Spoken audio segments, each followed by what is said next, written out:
राम राम भाई सारण है। आखिर कौन है ये अंकित बयानपुरिया जिनके मोदी जी भी मुरीद हो चुके हैं? चलिए जानते हैं। दरअसल देसी वर्कआउट और राम राम भाई सारण ऐसे लोगों के बीच मशहूर हो चुके अंकित बयानपुरिया हरियाणा के रहने वाले हैं और वो स्विगी में डिलीवरी बॉय का काम तक कर चुके हैं।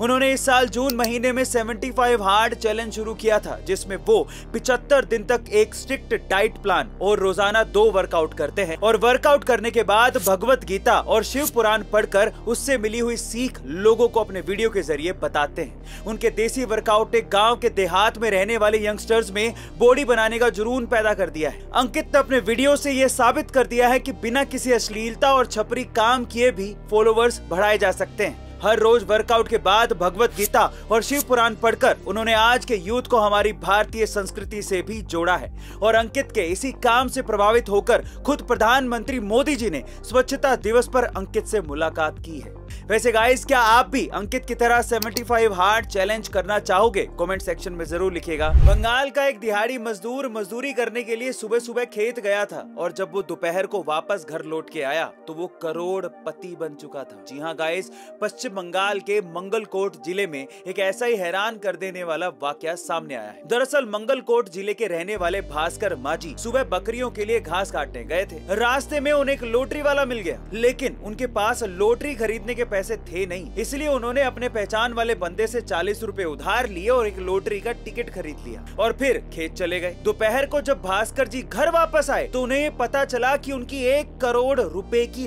लॉटरी लग गई है। खास बात यह है कि भास्कर जी पिछले 10 सालों से लॉटरी का टिकट खरीद रहे थे, लेकिन आज जाकर उनकी तकदीर खुली। इसलिए गाइस, वो कहा जाता है ना कि देने वाला जब भी देता देता छप्पड़ फाड़ के। वैसे क्या आप भी अपनी किस्मत पर भरोसा रखते हैं? कमेंट सेक्शन में जरूर लिखिएगा। एक बार रतन टाटा अपने सहयोगियों के साथ जर्मनी के एक होटल में खाना खाने गए।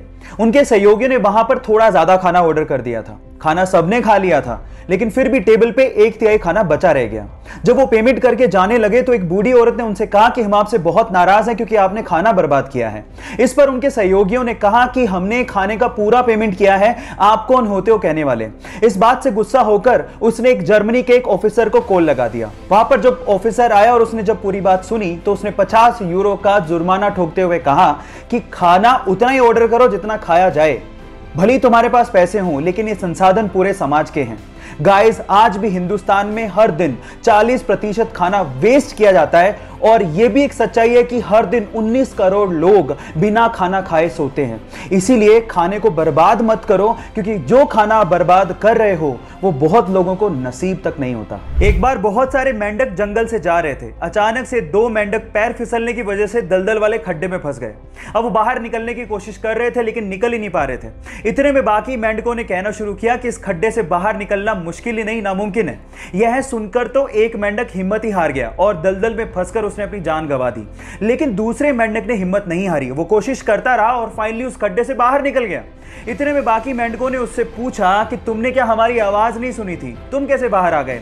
तो उसने कहा कि एक्चुअली मैं बहरा हूं, मुझे अच्छे से सुनाई नहीं देता। मुझे तो गहरे खड्डे में यह लग रहा था कि आप लोग मुझे प्रोत्साहित कर रहे हो, इस वजह से मैं बाहर आ गया।